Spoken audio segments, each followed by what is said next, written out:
La charla es una charla abierta. Yo, por ejemplo, suelo preguntar cuántos Java developers tenemos. Entonces, vamos a iniciar por ahí para contextualizar nuestra audiencia. Yo creo que por ser una reunión de jokes, bastantes personas van a ser de la comunidad de Java. Entonces, otra pregunta que yo lanzo es, por ejemplo, ¿cuántas permítame, creo que no estoy viendo aquí la pantalla que es, ok, ¿cuánto si eres un desarrollador de Java? Entonces el 75% me está respondiendo que sí, el 80% que sí, ahora va el 20% que no. Ok, y nadie ha respondido no sé, ok, quiere decir que más del 90% pues son personas Java, tenemos ya 14, 15 respuestas. Entonces, bueno, eso me da un buen parámetro para contextualizar bastante la charla. Muchas gracias. Ok, entonces, iniciemos por acá. Ok, entonces, ¿quién es César Hernández? Ya, muchas gracias, Julio César, por la introducción.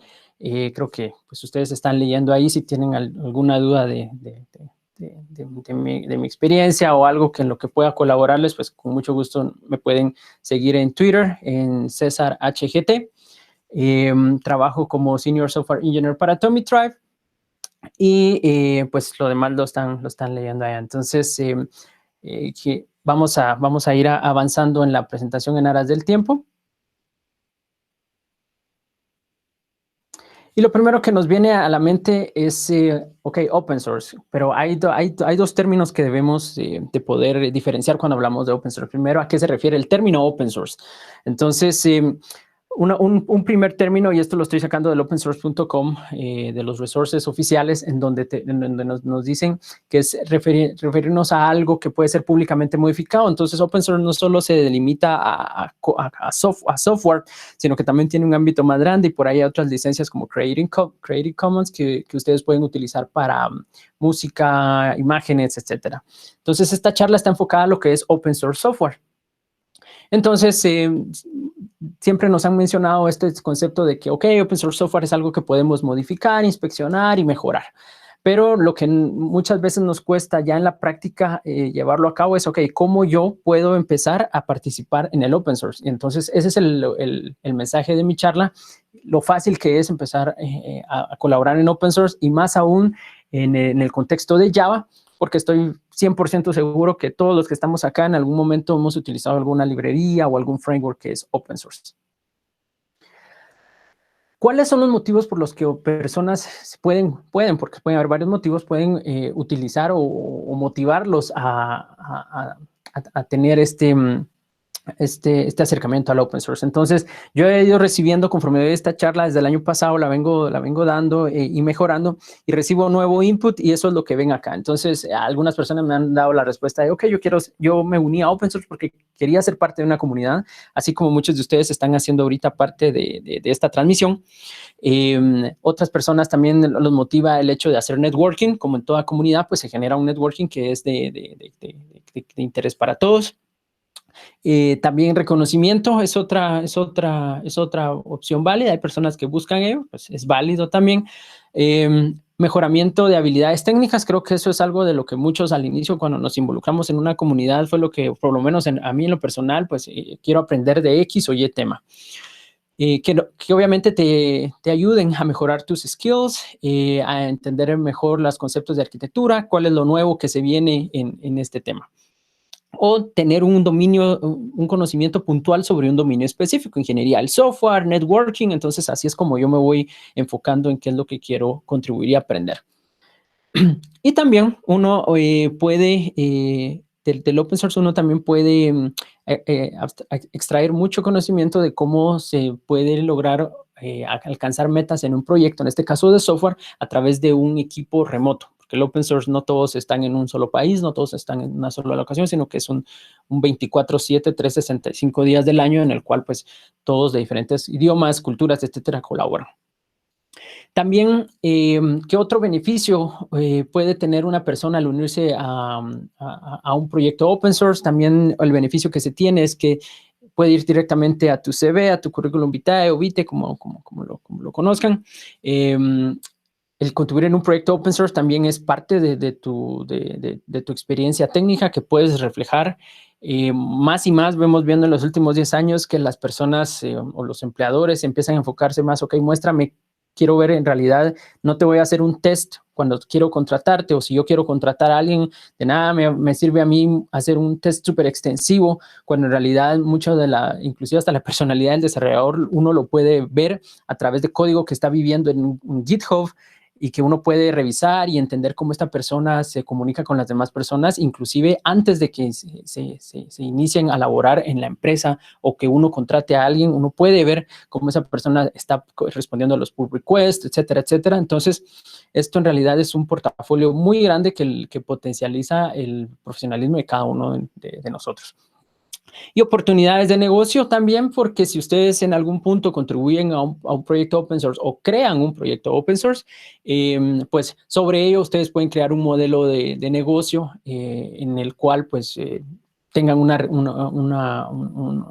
reditúe o tengan ganancias sobre lo que han realizado. Si se dan cuenta, lo pongo al final porque creo que los proyectos más exitosos de open source nunca han empezado con el hecho de, ok, me quiero hacer millonario.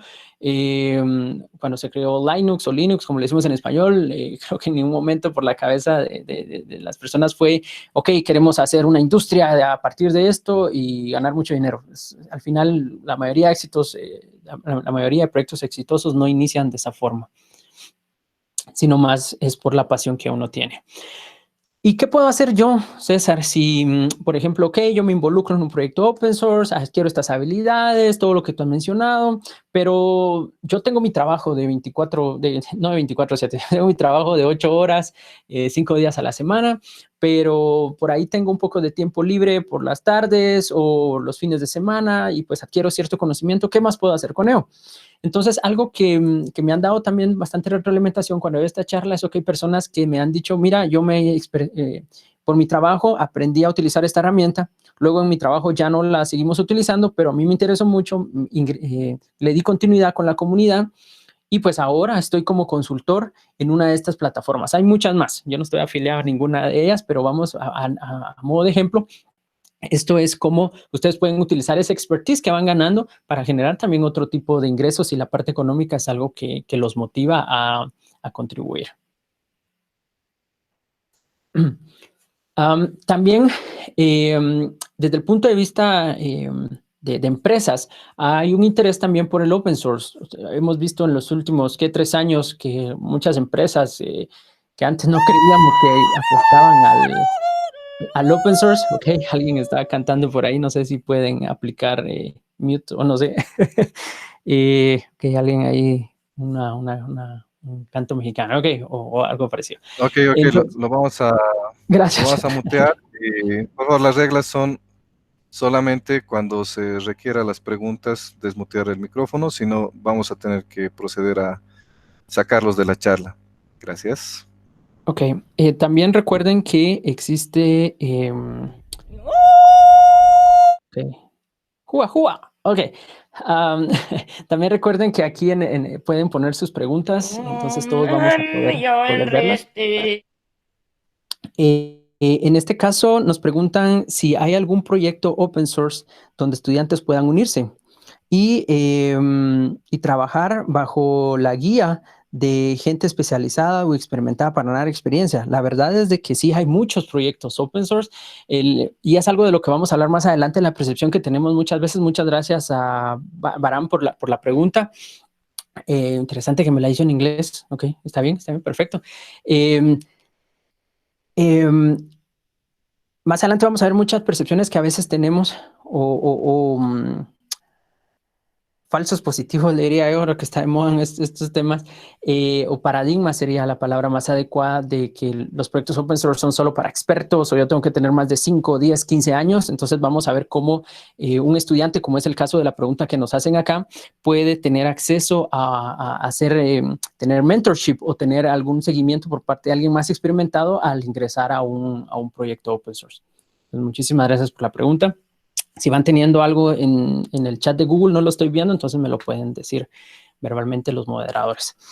regresando al tema, entonces, a nivel de interés comercial o a nivel de compañías, de enterprise, pues siempre existe lo que es la soporte, donación, o muchas empresas que tienen uno de sus productos que después comercializaron están basados en open source. Entonces, muchas de esas empresas, para tener un ecosistema saludable, pues obviamente contribuyen de regreso al open source de muchas formas, como lo ven acá, donaciones, sponsorship o devolviendo código que se ha creado. Entonces sabemos de muchas empresas que crean una plataforma que generan rentabilidad y de regreso lo que dan al open source, pues es un nuevo framework, una nueva librería que también lo van liberando.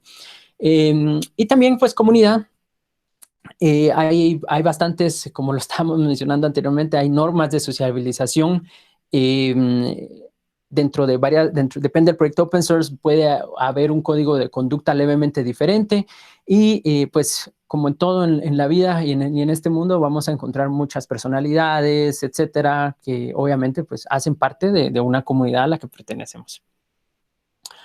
Y entonces empecemos desmitificando el tema del open source. Entonces, ¿quién está a cargo? Muchas personas creen que quien está a cargo de un proyecto open source son una o dos personas que tienen el control o quieren hacer algo con él y son esas personas intocables que uno no puede opinar o que uno pues se limita a consumir y de alguna forma dar retroalimentación, pero cree que más de allá eso no puede llegar. Máxime si yo soy un estudiante o si inclusive yo no me desarrollo dentro de la profesión de software, muchas veces creo que la percepción que oigo las personas tienen es que hay alguien que está controlando todo eso. Pero la verdad es que la gobernanza, en este caso de un proyecto open source, somos nosotros, eres tú. Y alguien puede decir, ok, pero si César me está diciendo que yo soy parte de la gobernanza de un proyecto open source, pero si yo no estoy suscrito, ¿cómo es que esto hace sentido? Y la verdad es que con el simplemente hecho de que tú seas un usuario de alguna librería, algún framework open source, tú ya eres parte del ecosistema. Okay, hay un feedback por ahí. Vamos a ver si lo podemos cancelar. Ok, gracias. ¿Y quiénes son estas personas detrás del open source? ¿Quiénes son? Entonces, hemos escuchado a veces el término committers y inmediatamente alguien nos dice, ok, son personas súper sofisticadas, con muchos años de experiencia, que han desarrollado por mucho tiempo código y pues ellos han de ser los únicos que tienen las respuestas y son los únicos que saben qué es lo que necesitamos en las siguientes versiones. Entonces, en realidad esto es un mito. En realidad, como les decía, si volvemos a la diapositiva anterior, si el open source, la comunidad, la gobernanza empieza por tu persona siendo usuario, atendiendo a este tipo de eventos, pues eres ya parte de una comunidad y hay que desmitificar el hecho de ser un contribuidor y no digamos un committer. Entonces, inicialmente en la forma en que uno se involucra en un proyecto open source es siendo usuario, luego uno pasa a ser un contribuidor activo y el siguiente paso es ser committer, que es como ya el hecho de que ustedes digan, ok, yo di un pull request y aceptaron mi pull request y ya hay un commit de mi persona en este proyecto, en donde ya pues yo ayudé a hacer X o Y cosa dentro de ese proyecto open source. Y cómo las decisiones son tomadas dentro de una comunidad. Entonces, en realidad la respuesta no es solo una persona, no son solo los committers, no es solo Montgomery Burns o la persona que está detrás de eso, porque en realidad no es solo una persona, sino que en realidad es la comunidad completa, desde usuarios, testers, etcétera. Pues son quienes contribuyen a tomar una decisión. Entonces, por eso cuando escuchamos de open source, pues muy democráticamente empezamos a escuchar el tema de votos, que alguien votó por este feature, o nos hemos topado a veces con algún problema, vamos a ver al GitHub issues de ese proyecto open source y encontramos que hay muchos thumbs up, y las personas quieren que ese bug se solucione, o en este caso, están votando por un nuevo release, puede ser también eso o una nueva característica, etcétera. Vamos a hacer una pausa acá y no tenemos más preguntas. Continuemos en el tema de, ok, yo quiero contribuir. Ya César me inició su charla diciendo cuáles son los beneficios y los drivers o los motivadores, el motivo que yo puedo tener para unirme a un proyecto open source. Ya también César me explicó cómo es que la gobernanza del open source funciona. Pero otro tema muy importante también es saber el tipo de licencia.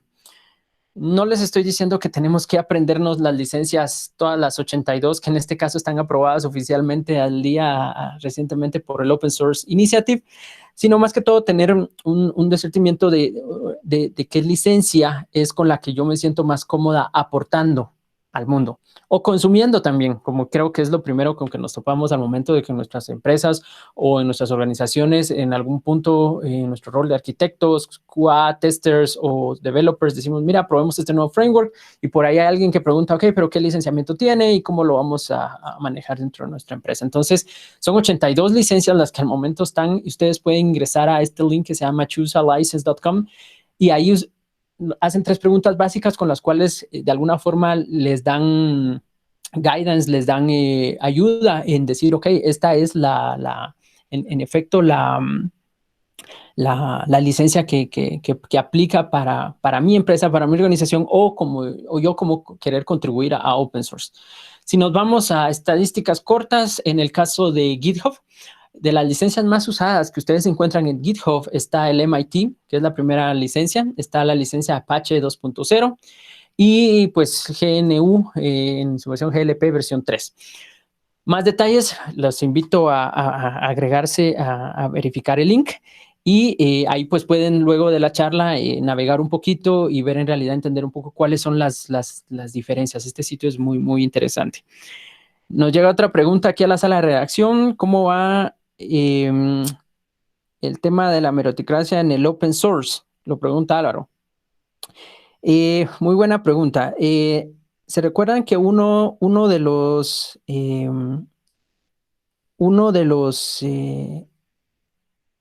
slides anteriores se trató solamente a nivel de gobernanza? La meritocracia lo podemos traducir, ok, ¿qué tanto va esto de hacer mérito en el open source? En realidad va a variar de proyecto en proyecto. Hay proyectos en los cuales todo es a mérito, hay proyectos en los cuales ustedes con hacer un par de pasos ya los dan promoters a committers. Entonces vamos a hablar más de ello más a detalle adelante. Muchísimas gracias a Álvaro por la pregunta. Espero terminar de responderla conforme vayamos avanzando porque es un aspecto también en el cual yo voy a decidir si me uno a este o a otro proyecto open source. Lo tenemos más adelante. Herramientas, ok, el open source, ¿con qué herramientas trabajan? Hay infinidad de herramientas, depende del stack en el que estén utilizando. Entiendo que más del 90% según la encuesta que pasamos al inicio, pues es de Java, pero a modo de general, por ejemplo, muchos proyectos Java y de los 2 que voy a platicar el día de hoy más adelante, pues utilizan Git y el Forking Workflow. Creo que hoy en día esto es algo que universidades, instituciones de educación, pues deberían de ya tener si no bien en su currículum, porque a veces en Latinoamérica, como un caso, y bueno, he también hablado con universidades a nivel de Estados Unidos, pues es complicado estar modificando los pensums o la currícula muy ágil. Cada año sale un nuevo framework, entonces versionamiento, si lo generalizamos, es necesario. Jira o Bugzilla o algún issue tracker. En este caso, otros proyectos utilizan puntualmente GitHub Issues o la herramienta de su preferencia, pero tiene que haber versionamiento, un tracking para issues o features. Y en el caso de los proyectos Java que voy a presentar, pues utilizan Maven como sistema de automatización para la creación del proyecto, compilación, automatiza muchas partes del ciclo de desarrollo. Y pues hay otros, Gradle, etcétera. Lo importante acá es que se necesita una herramienta para crear el proyecto y no tener que estar compilando y debugueando todo a mano o a pie, como decimos aquí en Guatemala. Algún tipo de comunicación, pues obviamente las listas de correo históricamente han sido las más utilizadas. A pesar que hay muchos nuevos canales como Instant Messaging, no sé si todavía acá hay personas que vieron el IRC, ahora ha estado de moda en los últimos 5 años Slack o Gitter para tener una integración y comunicación directa. Yo aquí no les voy a decir utilicen X o Y si van a crear un proyecto open source. lo que sí les voy a recomendar es, si ustedes se van a unir a contribuir a un proyecto open source, comprender cuáles son los medios de comunicación y cuándo utilizarlos. Entonces, junto con el tema de la meritocracia que mencionaba Álvaro en la pregunta, cómo por méritos yo accedo o no a cierto estatus dentro de la comunidad, o todo esto tiene que ver en los factores que ustedes, si lo comprenden desde ahora, les va a ser mucho más sencillo empezar a contribuir el día de hoy. Y les digo sinceramente, hoy, después de estas 3 charlas, no hay ninguna excusa para que ustedes no se vuelvan contribuidores activos, en este caso de proyectos open source. Y más recientemente, herramientas de telecomunicación como Zoom, Hangout, Skype, etcétera. Nuevamente, depende de la comunidad. Algunos no utilizan video en lo absoluto. Otros proyectos open source, las comunidades se mueven mucho a tener interacción face to face, cara a cara. Entonces, eso también es otro factor. Vamos a ver si tenemos otra pregunta. Ok, aquí pregunta Ruth. Dice, ¿cuál es, en tu opinión, en utilizar open source en proyectos fintech? Esta pregunta también ya me la han hecho. Muchísimas gracias, Ruth. Les voy a poner acá por si tienen más preguntas, porque me encanta que la comunicación sea bastante dinámica. Entonces, aquí están viendo en mi pantalla, me confirman las preguntas. Les voy a poner acá. Okay.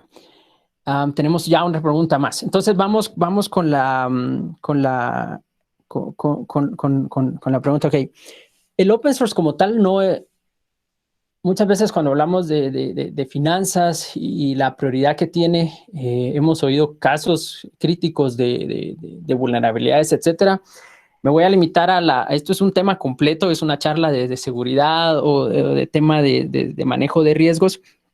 El tema es que siempre al momento de ustedes ser usuarios, en este caso de open source, tienen que saber, o es bueno llegar a saber mucho de lo que he estado hablando, porque eso les va a hacer comprender qué licencias tiene, bajo qué licencias se está desarrollando, y ustedes pueden poner a funcionar el software, y también les va a ayudar a comprender qué empresas les pueden brindar soporte a ese software. Entonces, soporte es un tema completo, pero si lo puedo poner en 2 categorías, tenemos software que utilizamos y que dependemos del soporte de la comunidad.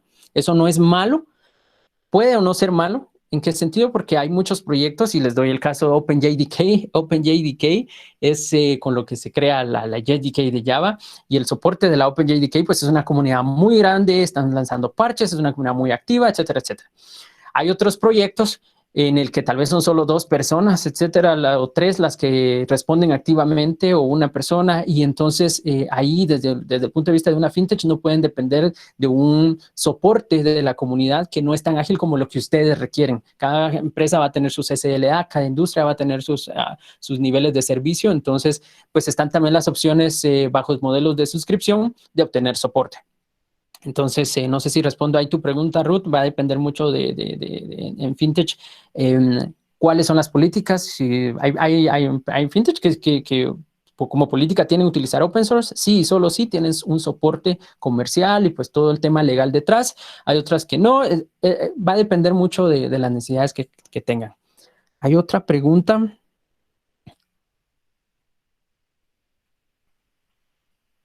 Que en algunas nos pregunta nuevamente Bram, si lo pronuncio mal, lo siento, no sé si es Bram. Dice, en algunas descripciones de trabajo he visto que requieren tener experiencia en desarrollo de open source. ¿Por qué es esto importante? Y que responda en inglés. Ok, me entiende en español, pero me está preguntando en inglés. Ok.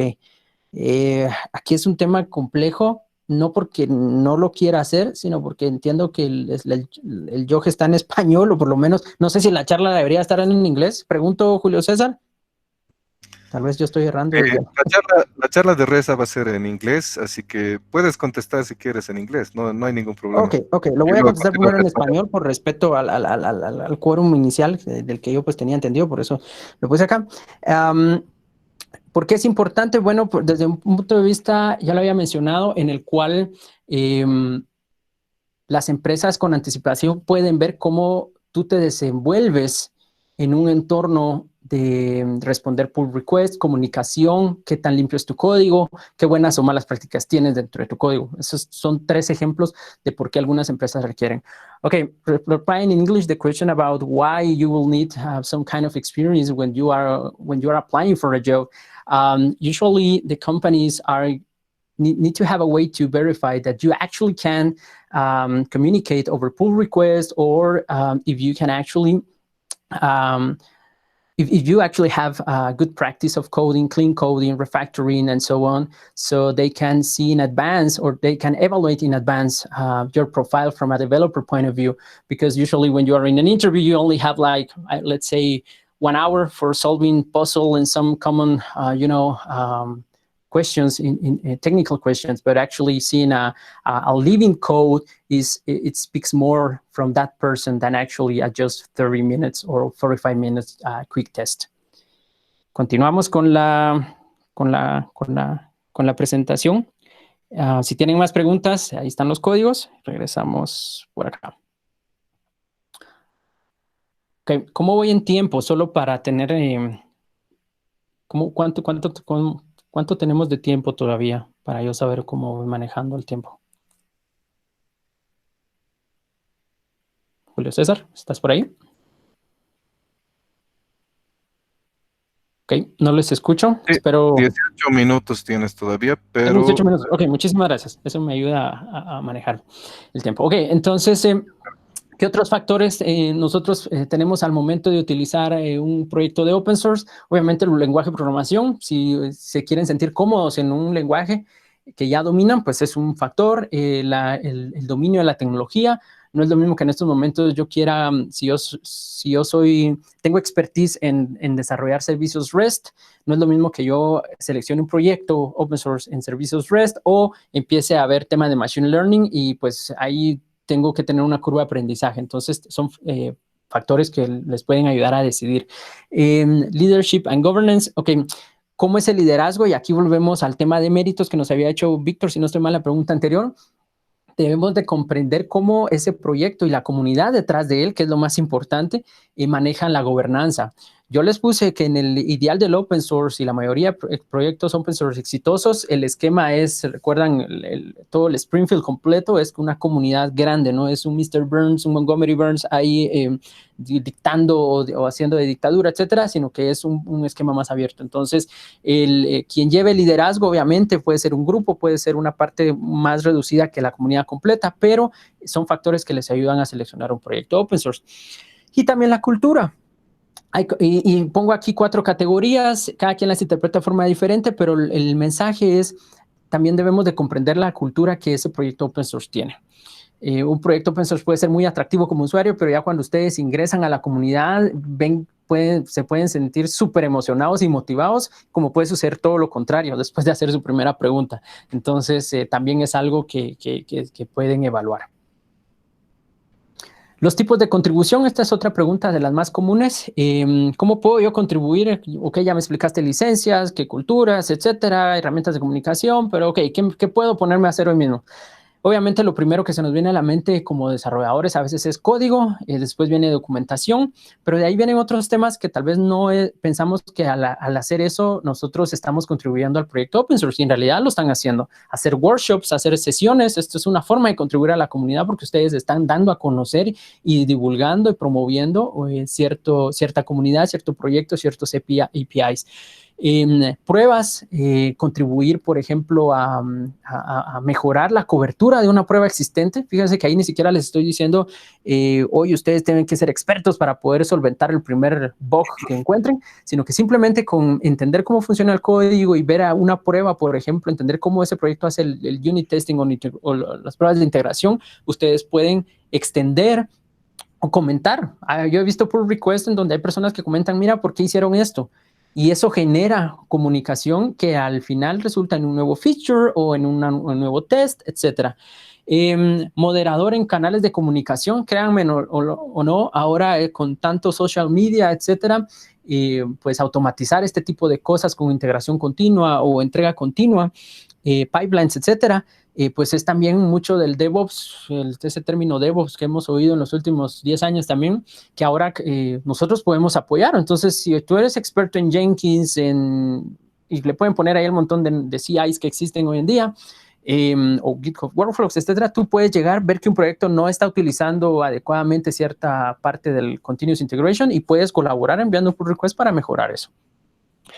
Y resumiendo, y esto es un quote que me encontró de una presentación que tuvimos en GitHub, era cualquier acción sustancial que genere contenido, eso ya es una contribución.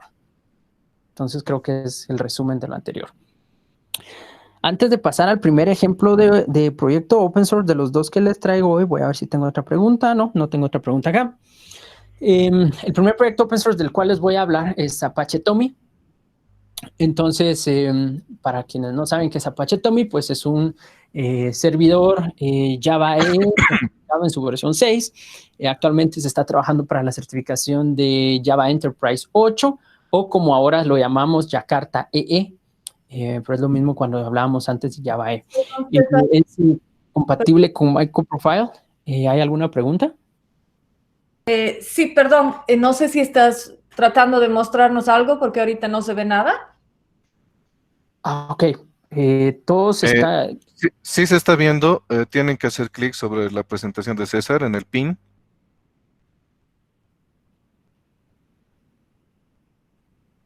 Entiendo que eso es en la interfaz del Hangout, ¿verdad? Tienen que darle clic a mi icono y entonces ya pueden ver lo que estoy proyectando en mi pantalla. Ok. Así es, sí, todos los demás creo que pueden verlo. Ok. Si tienes más preguntas o más problemas técnicos, puedes escribir en el chat y ahí te van a dar soporte. Ok, entonces también Apache Tommy pues utiliza implementaciones de Microprofile. Vamos a ver adelante también qué es Microprofile como proyecto, y pues está construido a través de componentes Apache y tiene un footprint de memoria muy bajo para ser un servidor de Java empresarial. Algunos reconocimientos, etcétera. Entonces esto les da como que un marco de qué es Apache Tommy, etcétera. Ok.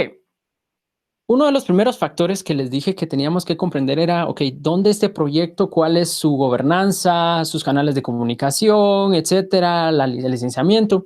Entonces, todo proyecto open source es recomendado que esté hosteado, o que tenga un backup o sea parte de una organización. En este caso, Apache Tommy es parte de la Fundación Apache. Entonces, la siguiente pregunta es, ok, ¿y qué es la Fundación Apache? Entonces, es una fundación sin fines de lucro que tiene al día de hoy más de 300 proyectos open source albergados, más de 730 miembros, más de 7,000 committers en diferentes proyectos, y el número de 1.58 billones de líneas de códigos hasta el año 2019, que es un reporte que están viendo en la parte inferior derecha de su pantalla.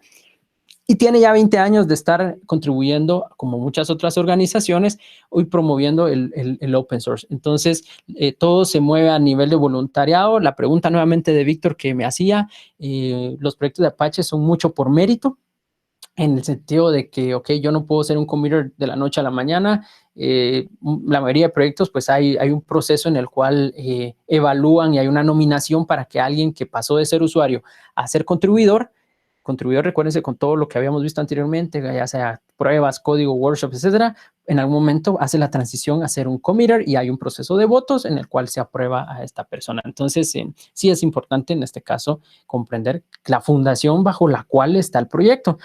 Porque eso nos da también, y volvemos a la pregunta de Ruth, si no estoy mal, ¿quién fue quien preguntó la parte de fintech o también empresas que se dedican a las finanzas, que si es bueno o no utilizar open source? Pues también esa es otra variable que pueden considerar empresas que, para contrastar con su departamento legal, sí están alineados con la organización que tiene detrás a ese proyecto.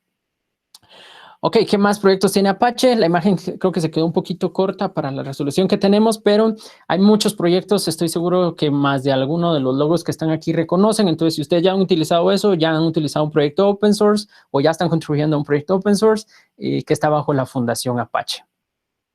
¿Y por qué sigo explicando la Fundación Apache? Porque Apache Tommy es un proyecto bajo esta sombría. Entonces, hay que comprender cuáles son las reglas, cuál es el framework, cuál es el environment, el ambiente de esta organización, para comprender entonces cómo ese proyecto se rige. Generalmente cuando miramos estructuras organizacionales estamos acostumbrados a ver que está el CEO, CTO, etcétera, de arriba hacia abajo. Si tenemos esa mentalidad, aquí, si se dan cuenta, hasta arriba está el usuario. Luego viene el contribuidor, luego viene el committer y luego está el PMC, que es el grupo, los que organizan el proyecto, en este caso, pues Apache Tommy o sea otro, y después está el board de Apache. Entonces, un proyecto es más saludable que otros si lo pudiéramos comparar a medida de que los problemas o los features, etcétera, se resuelven en las etapas superiores. Cuando hay mayor comunicación, buen ambiente de contribución, el PMC Chair o el Board, en este caso, ni siquiera se llegan a enterar de problemas o oportunidades que se están conversando a nivel de entre users, contributors y committers. Entonces, ustedes, si son usuarios de open source, se recuerdan, no es que el board sea Montgomery Burns y esté arriba dictando, sino que todo lo contrario. Ustedes tienen la mayor voz y voto en un proyecto. ¿Cuál es el tooling que se utiliza específicamente para el proyecto de Apache Tommy bajo esta sombrilla de la Fundación Apache? Pues es 2 listas de correos, una de usuarios y otra de desarrolladores. Se utiliza Jira para el manejo de issue tracking. Hay un canal de Slack también. La mayor comunicación sucede a través de mailing list.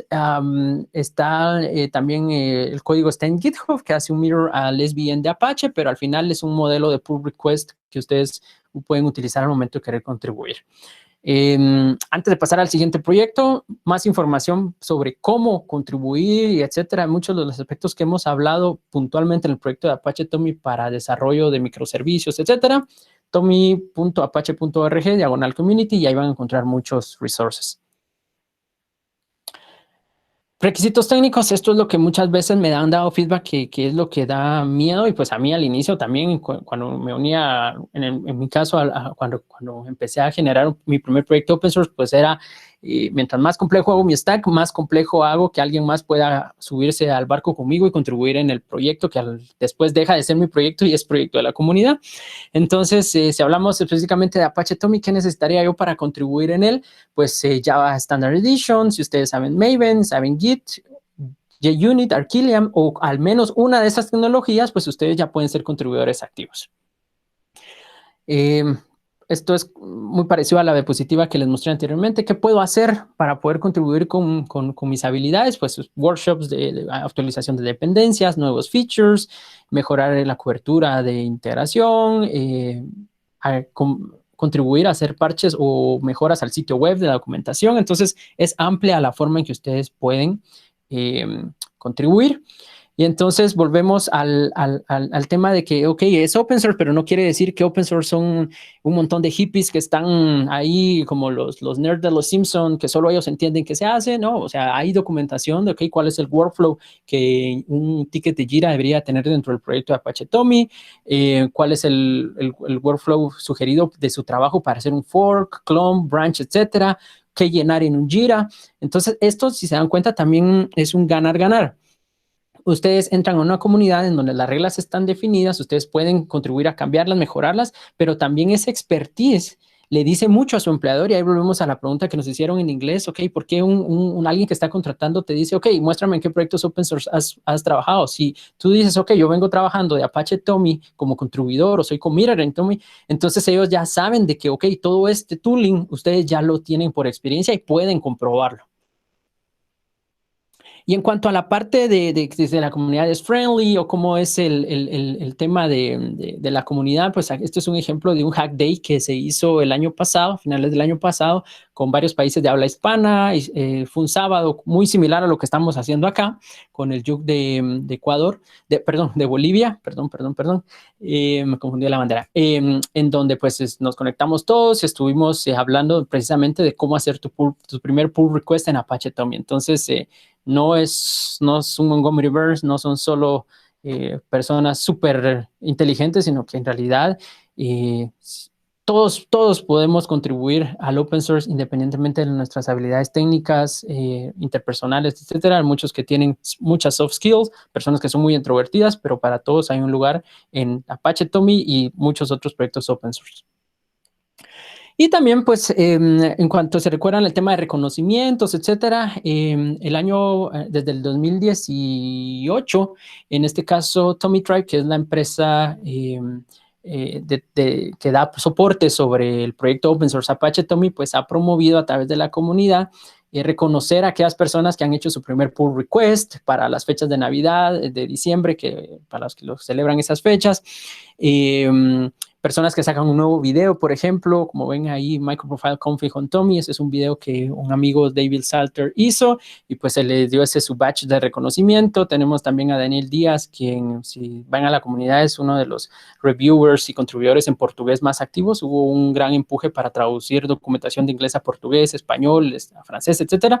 Y pues él hizo su primer commit y le personalizaron su tarjeta, y este sistema de batch, de tener mi primer pull request, segundo pull request, 20, 40, etcétera. Entonces, es una forma en que la comunidad también interactúa y reconoce el trabajo que cada uno hace ad honorem. Vamos a pasar al segundo proyecto. No tengo otra pregunta, entonces continuamos. Ok, aquí ya me llegaron otras preguntas. Vamos a ver si las ponemos por acá. ¿Funciona esto? Sí.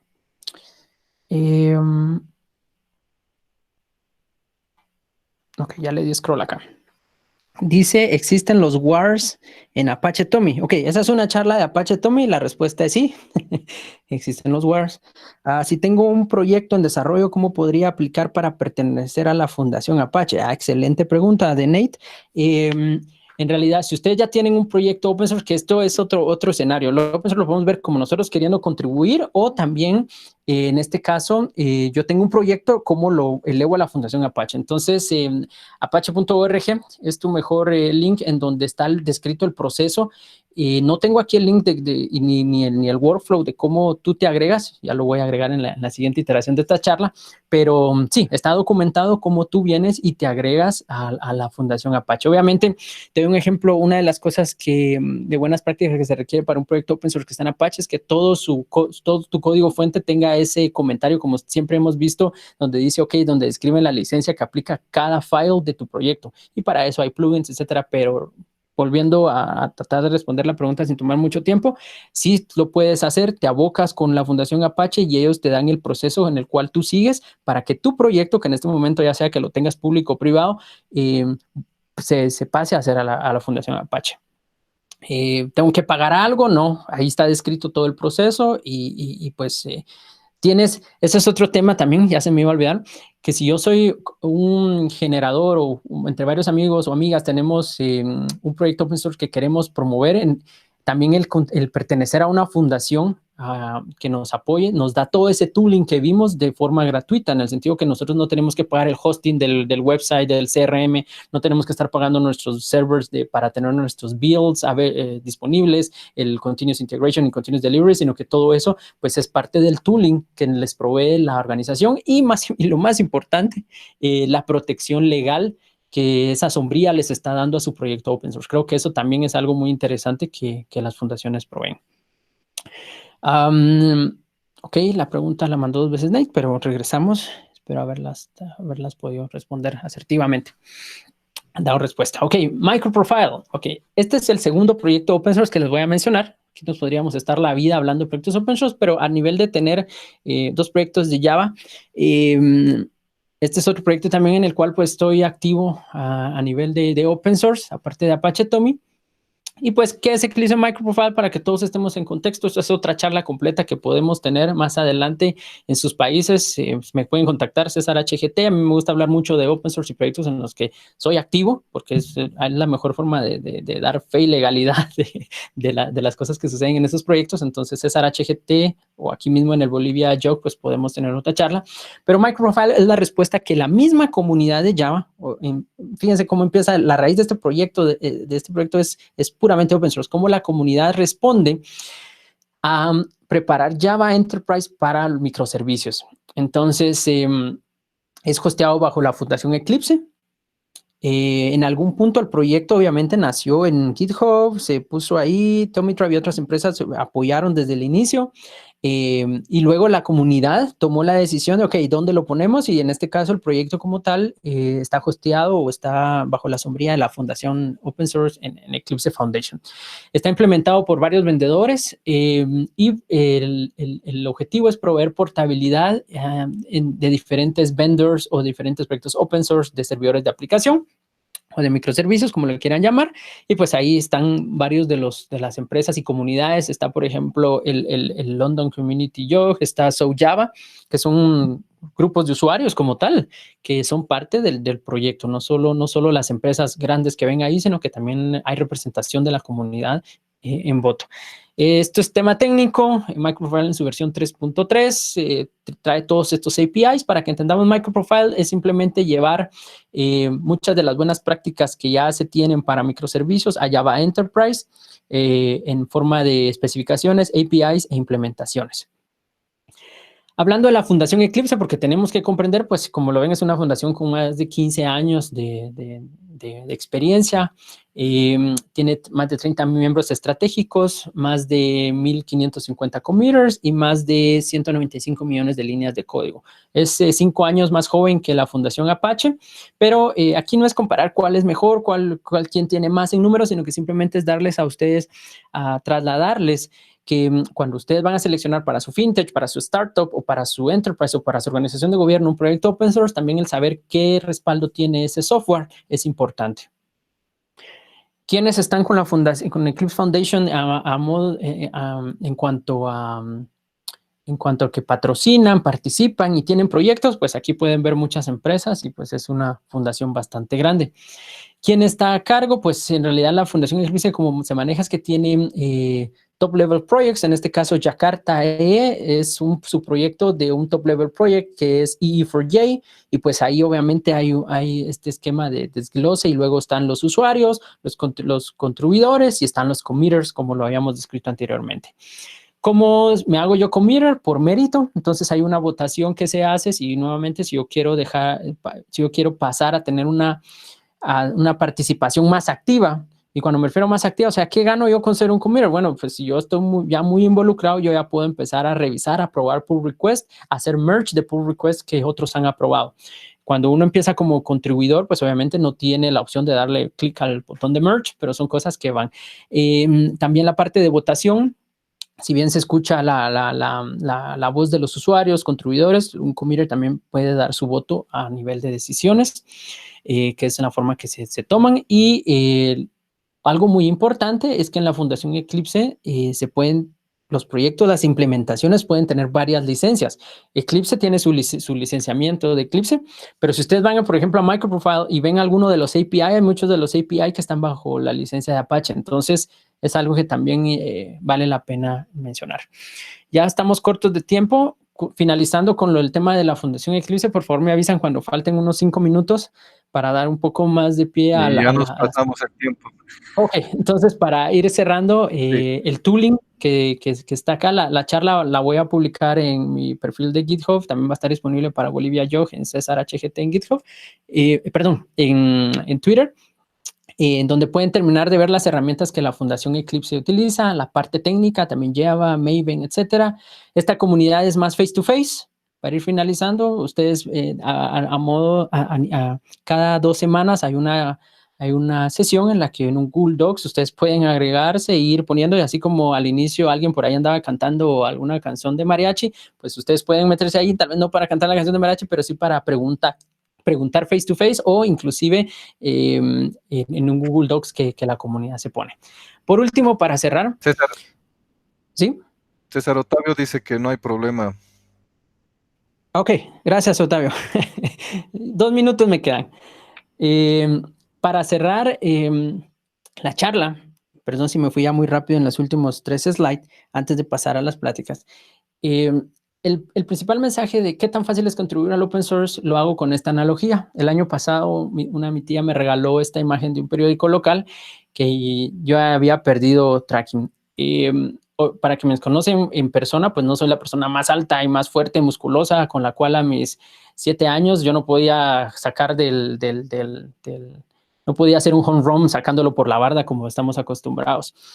Pero algo que aprendí ese día, que están viendo ahí, es que uno puede hacer home runs, en este caso en el béisbol, de muchas formas. Y uno de ellos es cuando, por ejemplo, uno tira al left field o right field, uno tira una bola y pues uno tiene la habilidad, y también el otro equipo pues con su cierta torpeza pues contribuye a que yo pueda llegar desde batear y recorrer corriendo y llegar a home, y pues un home run. Entonces, no piensen que el open source es hacer home runs de fuera de la barda con el estadio lleno.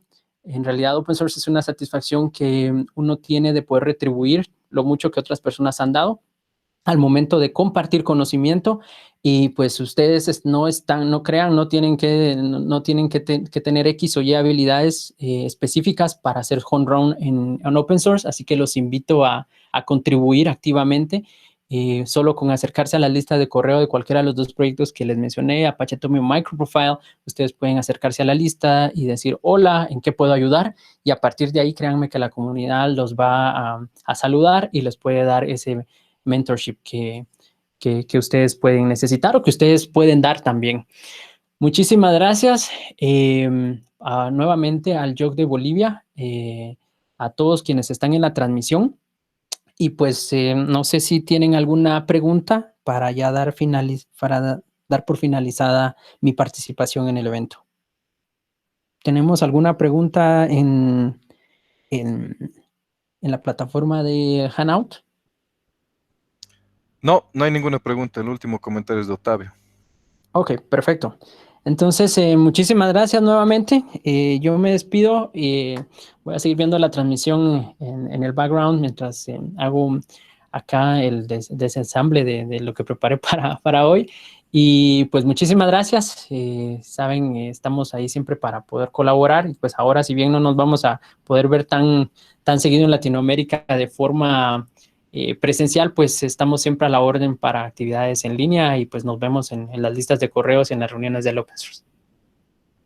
No, muchas gracias a ti, César. Creo que has tocado un punto muy importante en esto de colaborar a la comunidad, ¿no? Desmitificando algunas cosas. Estoy seguro Claro. que mucha gente de aquí va a comenzar a contribuir ya más a la comunidad, ¿no? Muchas gracias por tu participación, César. Ha sido excelente y esperamos tenerte más adelante también en otra charla. Ok, claro. Muchísimas gracias. Saludos a todos y a todas. Saludos, gracias. Ok, entonces a continuación tenemos la charla de Octavio, donde Octavio nos va a estar hablando sobre arquitectura en la nube para soluciones Java. Bueno, ya hice la presentación de Octavio, así que Octavio, puedes iniciar con tu presentación, contarnos más quién eres al público de Bolivian Jack. Hola a todos, ¿cómo están?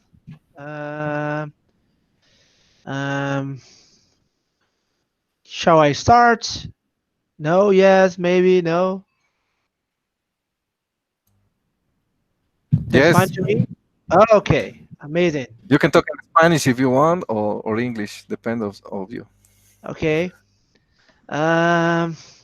Mi nombre es Otávio Santana, yo hablo un poco de español. Yo conozco César porque yo soy quase Chapín. Me gusta mucho el desarrollo Chapín. Y hoy voy a hablar un poco sobre las arquitecturas Java y cloud computing. Porque